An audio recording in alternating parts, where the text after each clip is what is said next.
মা এরপর রান্না হয়ে গেছে গা। কি বানাইছো? আজকে আজকে অনেক কিছু রান্না করছি রে, একটু একটু করে।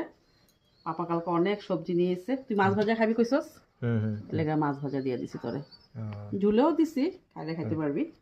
হ্যাঁ হ্যাঁ তারপরে বানাইছি পটল পটল সর্ষা, পটল সর্ষা। হ্যাঁ জায়গাটা চুল দিমু। হুম খাইব হ্যাঁ, হ্যাঁ হ্যাঁ ঠিক আছে একটু একটুই রান্না কর সব কিছু, মানে অনেক সবজি আনছে না, হুম হুম হুম দেখা খুব ভালো লাগছে।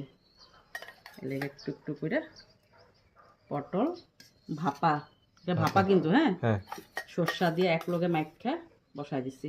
হুম হুম পটল ভাপা, তারপরে এটা মাছ ভাজি আর আসলাম, এটা রেখে দিই। এটা মিষ্টি কুমড়া হুম হুম ডুগা দিয়া, হুম হুম হুম বেগুন দিয়া চচ্চড়ি,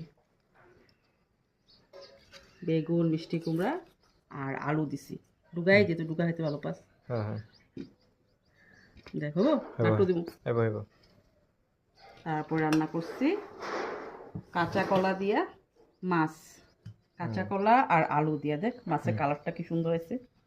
হ্যাঁ কাঁচা কলা আলু বেশি করে রান্না করো, রাত্রেবেলা লেগে একবারে।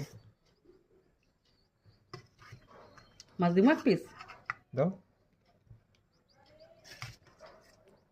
দেখ ঝুল তো হ্যাঁ দে, ঝুল দিব।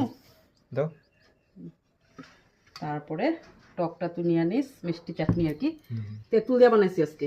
আচ্ছা তেঁতুল আসলো যে, হ্যাঁ হ্যাঁ আর স্যালাড। স্যালাড আজকে অনেক কিছু রান্না করছি একটু একটু করে।